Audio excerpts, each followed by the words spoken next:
Our next guest says she's been on a journey of self-discovery. Instead of keeping what she learned to herself, she takes readers along with her. In her new book, Everything is Within, and she's here to share what happened, the lessons she learned, and how you can craft a mindful life. Good morning to you, Antoinette. Good morning. So glad to have you. Okay, so the title pulled me in when it comes to this book. So tell me a little bit about what you mean by Everything is Within. Yeah, so when the lockdown happened and we're all like quarantined and we're all trying to figure out our lives, you know, we had time and space to just really go deep and figure out who we were and what we wanted to do.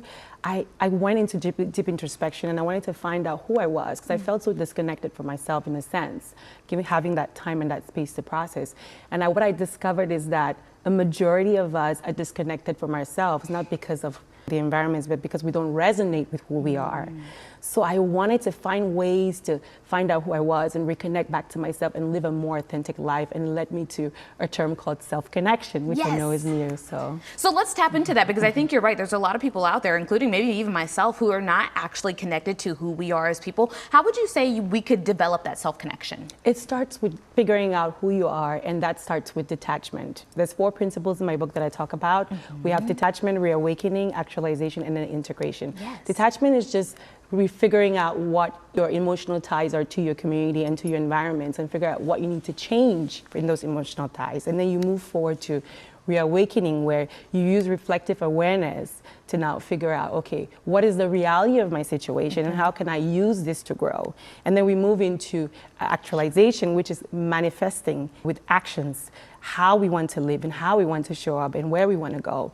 And then finally, we integrate into our communities and create synergy with that growth and that change. That is amazing. I love that you put those steps out there, because I'm sure there's someone right now with a notebook who is literally writing that down. They're probably rewinding so they can get it again.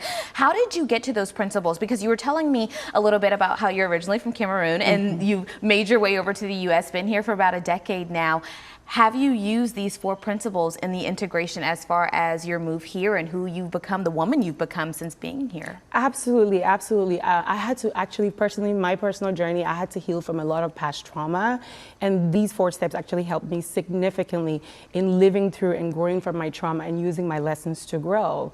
Reflective awareness is a really great practice. I talk about like different principles and practices that we can use to create this mindful life. Some of them, which one critical one is reflective awareness. And it's just focusing on what the truth is of any situation, which is not saying my emotions are tied to it or the other person's emotions are tied to it. It's just what is the reality of a situation. And I genuinely think we can all apply this to our lives, because listen, we can all think that we're the best thing since sliced bread. And sometimes a little self-reflection can be like, okay, maybe I can rein these parts of my life in so that I can be a better person in the end. It sounds like you have some really good tips in this book. Tell me, where can people find it?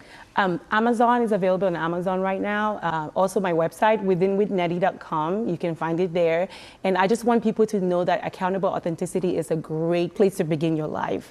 You know, because self-connection is owning your authenticity and your connectivity to your world as independently as possible. But here's the kicker: with conscious intention. Conscious intention. Conscious intention. Because we could say, oh, you know, I want to be authentic, I'm going to do whatever. But you still have to be mindful that you live in a community. We're community beings for a reason.